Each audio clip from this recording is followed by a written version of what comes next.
Hello and welcome back. मैं हूं astrologer और tarot card reader Neeru Nagi. Last video में हमने नक्षत्रों की कुछ बातें की थी। हमने अश्विनी और भरणी नक्षत्रों के 4 स्टेप्स, उनके लॉर्डशिप और उनके क्या क्या इम्पैक्ट है, इसके बारे में आपसे बात की थी।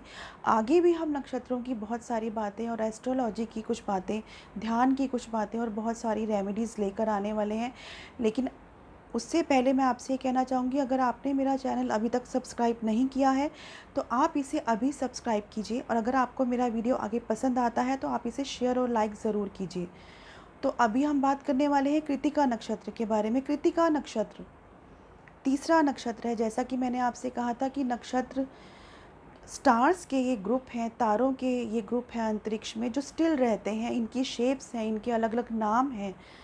आज तीसरा नक्षत्र है वो है कृत्तिका नक्षत्र।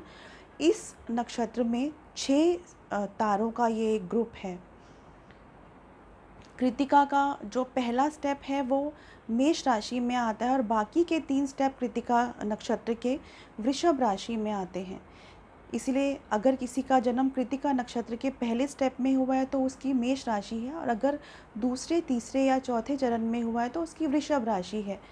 लेकिन यहाँ पे लॉर्डशिप चेंज हो जाती है। जैसे कृत्तिका नक्षत्र, पहले तो आप ये समझिए कि इस नक्षत्र का जो स्वामी है वो सूर्य है। यहाँ पर सूर्य अगर मेष राशि में पहले चरण में है तो मंगल का कॉम्बिनेशन आता है, और अगर वृषभ राशि है तो सूर्य के साथ में शुक्र का कॉम्बिनेशन होता है। मंगल सेनापति हैं, और शुक्र के लिए मैं आपसे ये कहूँगी कि शुक्र और सूर्य एनिमी हैं। ये प्लैनेट का आपस में नहीं बनता है एक दूसरे से, तो इसीलिए यहाँ पे कुछ कॉम्बिनेशन डिफरेंट बनते हैं। और शुक्र का इम्पैक्ट भी ज़रूर आता है, क्योंकि वृषभ राशि वालों पर तो वैसे भी शुक्र का इम्पैक्ट आता है। और जो कृत्तिका नक्षत्र है वो 26.40 डिग्री से स्टार्ट होता है। और कृत्तिका नक्षत्र में जैसा कि मैंने आपसे कहा कि ये एक 6 तारों का ग्रुप है। और पहले स्टेप की अगर मैं बात करूं तो पहले और चौथे चरण का जो स्वामी है वो गुरु है, और दूसरे और तीसरे चरण के जो स्वामी हैं वो शनि है। तो पहले मैं आपसे गुरु की बात करूंगी कि पहले और चौथे चरण के स्वामी गुरु है। यहाँ गुरु और सूर्य का प्रभाव आएगा, और सन का तो डेफिनेटली आएगा, क्योंकि सन राजा है, चंद्रमा रानी है। चंद्रमा अगर किसी बच्चे की पथरी में कृत्तिका नक्षत्र पे है तो उसके मन पर सूर्य का इफ़ेक्ट ज़रूर आएगा। उसकी राशि क्या है वो तो आएगा ही, साथ में सूर्य क्या है, सूर्य राजा है। सूर्य को पसंद नहीं है कि कोई उसे ऑर्डर करे, कुछ डोमिनेट करे।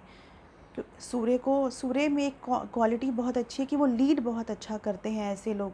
अगर गुरु का यहाँ पर इम्पेक्ट आता है तो गुरु ज्ञान है, तो ऐसे लोग बातें बहुत अच्छी करेंगे, बहुत अच्छी स्पीच देते हैं।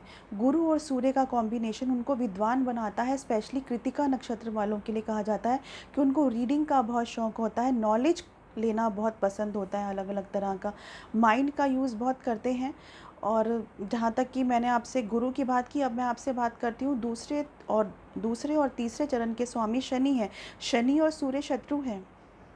शनि जबकि सूर्य के बेटे हैं, फिर भी शनि का जो है 9 प्लैनेट्स में सूर्य के साथ में उनका नहीं आपस में अंडरस्टैंडिंग है।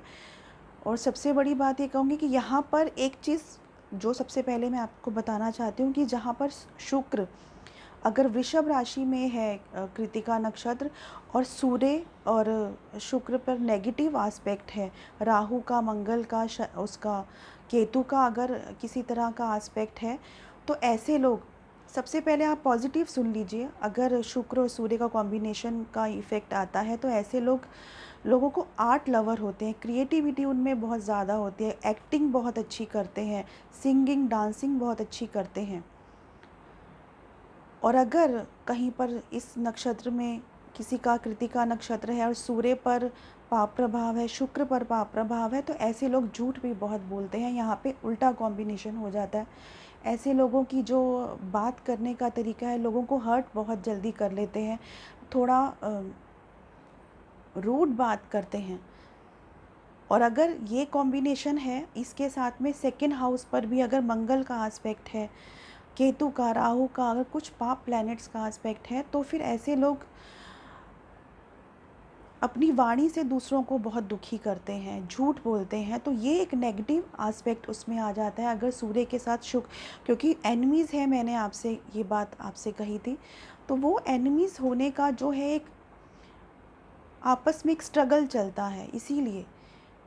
अदरवाइज़ अगर मैं आपसे बात कहूँ, कृतिका नक्षत्र के लोग जो है सॉफ्ट लुकिंग, जो उनका लुक होता है सॉफ्ट होता है, बात बहुत अच्छी करते हैं, स्पीच बहुत अच्छी देते हैं, विद्वान होते हैं, सबसे बड़ी बात है।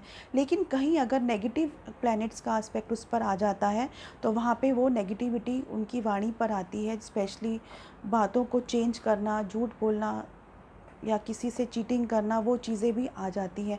तो आज आपने कृतिका नक्षत्र के बारे में जाना, आगे हम और भी नक्षत्र आपके लिए लेकर आएंगे।